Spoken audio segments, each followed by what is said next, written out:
La historia comienza en Casilda, una pequeña ciudad de Argentina donde nació Horacio Pagani, proveniente de una familia de panaderos de más de 130 años en el oficio.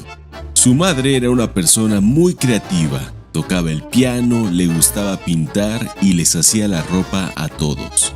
Mi papá llegaba de tocar con la orquesta de jazz, se quitaba la ropa de músico y se ponía la de panadero. Él me transmitió la seriedad, el criterio, la responsabilidad y la cultura del trabajo duro. Una familia normal, de gente de trabajo. Desde los 10 años le interesaba el diseño, le gustaba modelar y pasaba el tiempo en la tienda del Tito Hispani, un modelador local que trabajaba en proyectos navales y aeronáuticos. Tito Hispani le enseñó los secretos sobre las técnicas de acabado de la madera frágil y el misterio de la pintura Duco perfecta.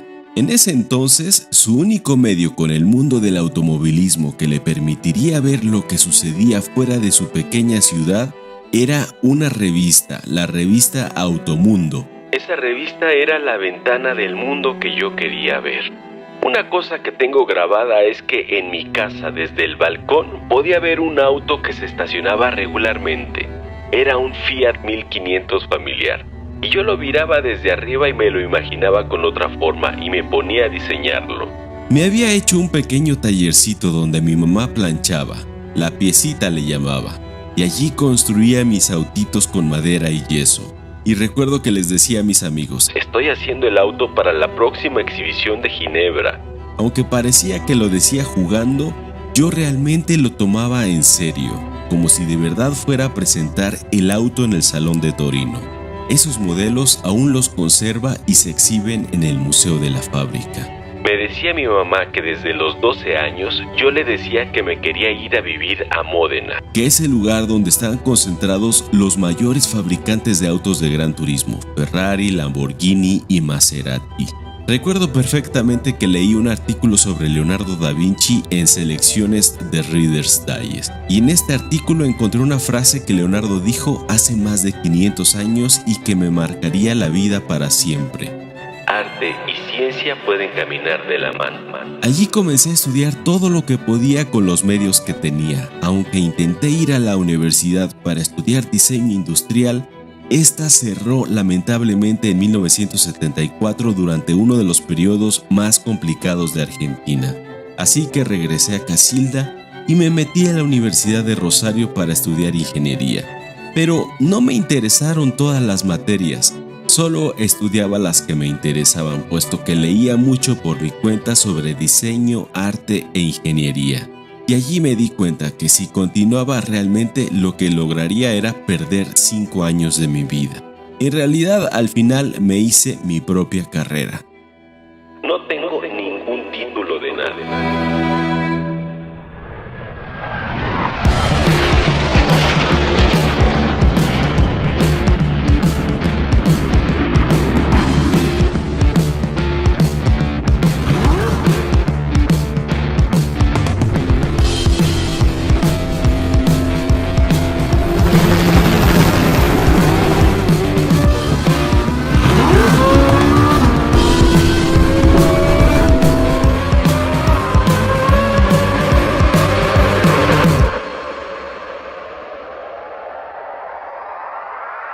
Empecé a hacer un pequeño taller en un terreno de mi papá junto con la ayuda de mis amigos que me ayudaron a levantar las paredes, a hacer las puertas, y como no tenía dinero, yo mismo me fabriqué algunas máquinas para cortar y doblar el caño.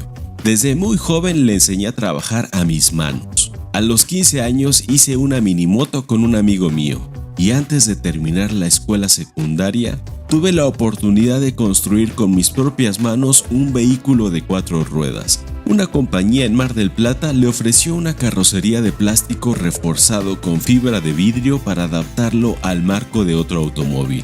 En Argentina a este vehículo le conocían como Buggy, y Horacio fue inmediatamente capturado por el nuevo desafío.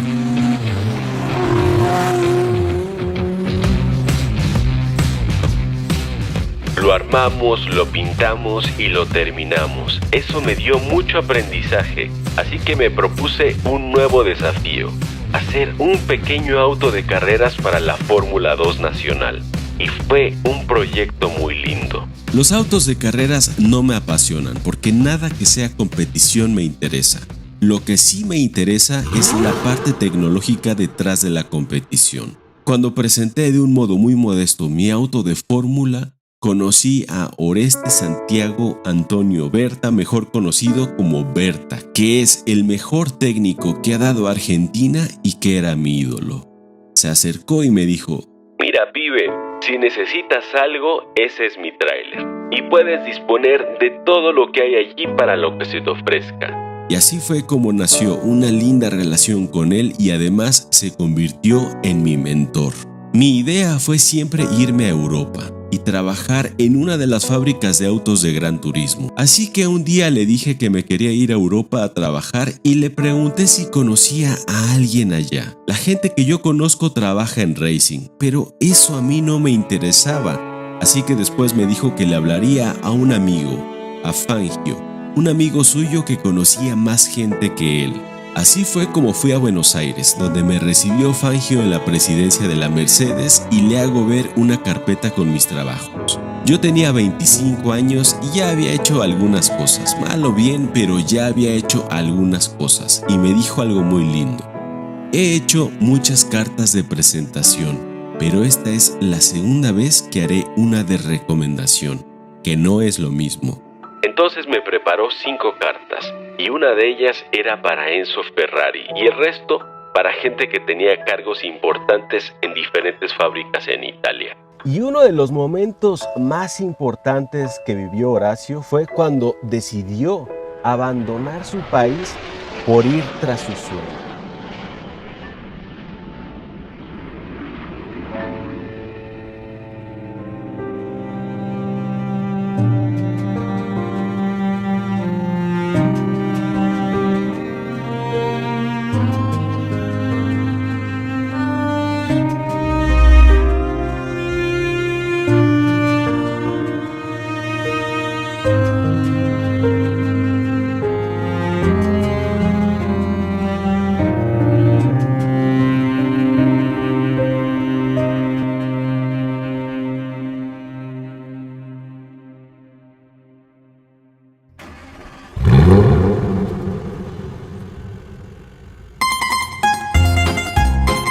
Con esas cartas, en diciembre de 1982, Horacio decidió ir a Italia para ver a las personas que le habían recomendado en las cartas. Y gracias a una de ellas le dieron la oportunidad para trabajar en Ferrari. Pero el puesto era en el área de racing y a él no le interesaba esa área. Así que con total honestidad les dijo: a mí no me interesa el racing. Yo vine aquí para diseñar autos de Gran Turismo. Pero ese puesto estaba ocupado e inmediatamente le rechazaron diciéndole: los autos Ferrari no los diseñamos internamente. Los autos de Ferrari los diseña Pininfarina. Así que me fui a Lamborghini y allí encontré a Alfieri. Vio mi carpeta y me plantea la posibilidad de trabajar en un Jeep. Pero yo tenía que regresar a Argentina para terminar unos trabajos. Y en Argentina, mientras terminaba estos pendientes, recuerdo haber recibido una carta de Alfieri diciéndome: lamentablemente estamos viviendo una época de crisis y aunque tengo una muy buena opinión sobre ti, te recomiendo esperar para mejores tiempos. Justo en ese tiempo yo me había casado y en junio decido irme de avanzada.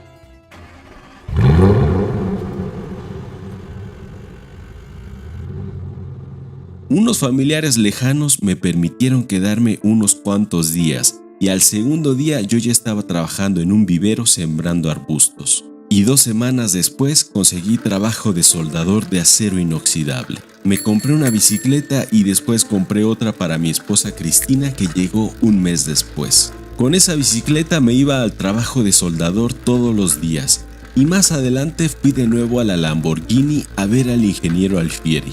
Y cuando me vio sacudió la cabeza y me dijo: ¿qué haces aquí? Te mandé una carta diciendo que no había oportunidad. Y yo le dije una cosa que hoy parecería ridícula que fue: ingeniero, si quiere, póngame a barrer el piso, pero solo recuerde que yo vine a ser el auto más bello del mundo. Y así fue como me dio el trabajo de obrero en el área experimental de carrocería. Un poco más adelante, le asignaron el proyecto del Jeep LM, en el que trabajó en el diseño y en la construcción, y allí se le ocurrió trabajar con materiales de fibra de carbono, que en ese momento ningún fabricante de autos los usaba, puesto que eran materiales usados en la aeronáutica y los procesos eran completamente desconocidos. Y a pesar de todas las dificultades para trabajar con los nuevos materiales compuestos, hicimos el carro y el proyecto terminó bien. Fue allí donde descubrí el gran potencial del nuevo material, pero Lamborghini opinaba diferente. Ellos no creían en estos materiales y para ellos allí había terminado todo. En el 87 me pidieron hacer el diseño del Lamborghini Countach Anniversary. Y allí, en el diseño, me imagino un montón de partes que no podían hacerse con materiales tradicionales como el aluminio. En el proyecto del Lamborghini Countach Anniversary me dieron carta blanca. Hicimos los autos con materiales compuestos, pero no quisieron comprar el autoclave. El autoclave es una maquinaria diseñada para dar forma a materiales como la fibra de carbono. Así que lo seguimos haciendo con un horno convencional, cocinándolos solo al vacío. Esto obviamente no era lo óptimo, pero el resultado era aceptable. Y esa versión de Lamborghini fue el auto más vendido de toda su historia.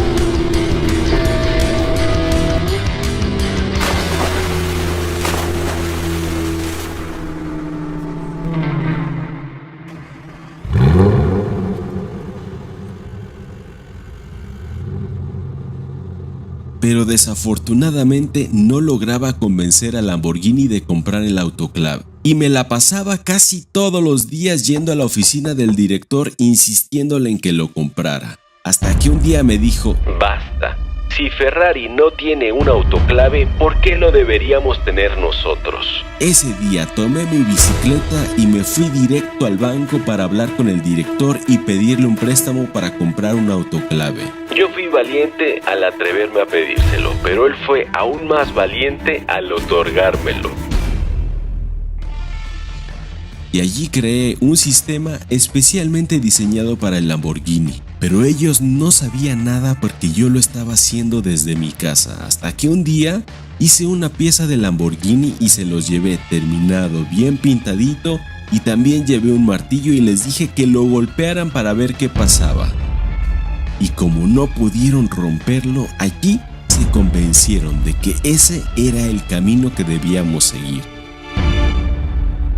Me dieron presupuesto para comprar un autoclave grande y herramienta, pero lo más importante es que los derechos sobre esa tecnología eran míos, porque yo lo había hecho con mi esfuerzo y mis conocimientos. Así que eso me permitió de manera paralela con mi empleo crear mi propia compañía, hacer inversión, hacer crecer la empresa y tener mayor autonomía. Y ese fue el inicio de lo que más tarde sería su empresa, Pagani Modena Design, hasta que llegó el día en el que Horacio decidió dejar de colaborar en Lamborghini y hacer su sueño realidad, crear su propio auto. Para financiar su primer proyecto Sonda, Modena Design desarrolló materiales compuestos para muchas empresas, participando tanto en la construcción de prototipos como en la fabricación de piezas para la Fórmula 1 y para la industria aeroespacial.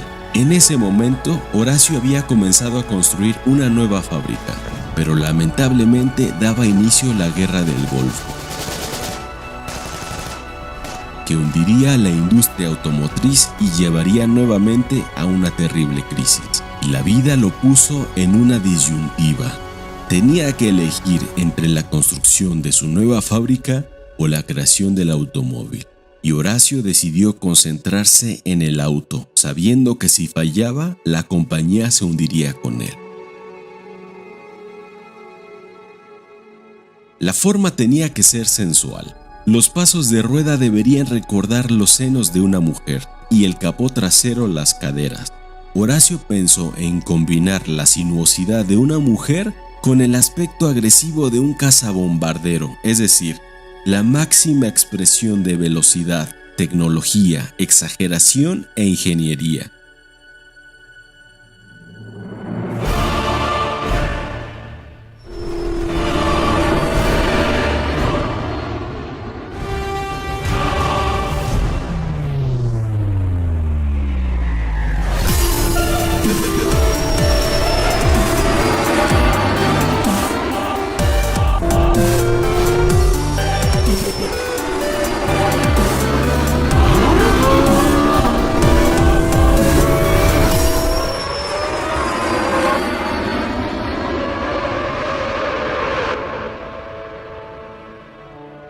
Hoy los autos Pagani cuestan varios millones de dólares cada uno. Se producen en pequeñísimas cantidades y son consideradas verdaderas obras de arte por coleccionistas y amantes de los autos de gran turismo. Horacio logró comprar un departamento frente al que fuera el estudio de Leonardo da Vinci, a donde va frecuentemente a inspirarse y a platicar con él. No sé si él me escucha, pero te puedo decir que yo sí lo escucho a él. Pagani Modena Design hoy tiene a clientes de todo tipo. Horacio sigue siendo parte importantísima para el diseño de los nuevos autos y enfrenta nuevos desafíos cada vez, entre los que se encuentran diseñar aviones y grandes hoteles. La fábrica y las oficinas centrales se encuentran en Módena, Italia, donde además se encuentra el museo de la marca.